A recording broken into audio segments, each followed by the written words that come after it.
அனைவருக்கும் வணக்கம். Welcome to channel. இந்த வீடியோவில் நம்ம செய்ய போகிறது வாழைக்காய் பொடி மாஸ். அதுக்கு ஃபஸ்ட்டு 2 வாழைக்காய் எடுத்திருக்கேன். அதை 2ஆக கட் பண்ணி தண்ணியில் போட்டு வேக வச்சு எடுத்துக்கலாம். அது வேகட்டும். இப்போ தேங்காய் சீரகம் அரைச்சிக்கலாம். அதுக்கு ஒரு கைப்பிடி அளவு துண்டு துண்டாக நறுக்குன்னு தேங்காய் எடுத்திருக்கேன்.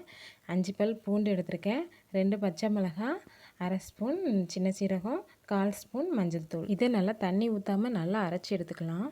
இப்போ அவிச்ச வாழைக்காயை எடுத்து தோலை ரிமூவ் பண்ணிவிட்டு கேரட் சீவுறதை வச்சு நல்லா சீவி எடுத்துக்கோங்க, அல்லது கையை வச்சு நல்லா உதிர்த்து விட்டுக்கோங்க. அடுத்து அடுப்பு ஆன் பண்ணி அதில் ஒரு கடாய் வச்சு எண்ணெய் சேர்த்துக்கோங்க. எண்ணெய் சூடானதும் கடுகு, சின்ன வெங்காயம், காஞ்ச மிளகாய், கருவேப்பிலை போட்டு தாளிச்சிக்கலாம். இது கூட அரைச்சி வச்ச தேங்காய் சீரகத்தை போட்டு பச்சை வாசனை போகிற வரைக்கும் நல்லா கிளறி விடுங்க. பச்சை வாசனை போனதும் இது கூட சீவி வச்சுருக்க வாழைக்காயை சேர்த்துடலாம். சேர்த்து நல்லா கலந்து விட்டுட்டு இதுக்கு தேவையான உப்பும் கொஞ்சமாக காயப்பொடி சேர்த்து நல்லா கலந்து விடலாம். நல்லா உதிரியாக வர்ற வரைக்கும் நல்லா கிளறி விடுங்க. இப்போ நம்மளோட வாழைக்காய் பொடி மாஸ் ரெடி ஆயிடுச்சு. இந்த வீடியோ பிடிச்சிருந்தா நீங்களும் ட்ரை பண்ணுங்கள். உங்கள் ஃப்ரெண்ட்ஸ் அண்ட் ரிலேட்டிவ்க்கு ஷேர் பண்ணுங்கள். தேங்க்யூ.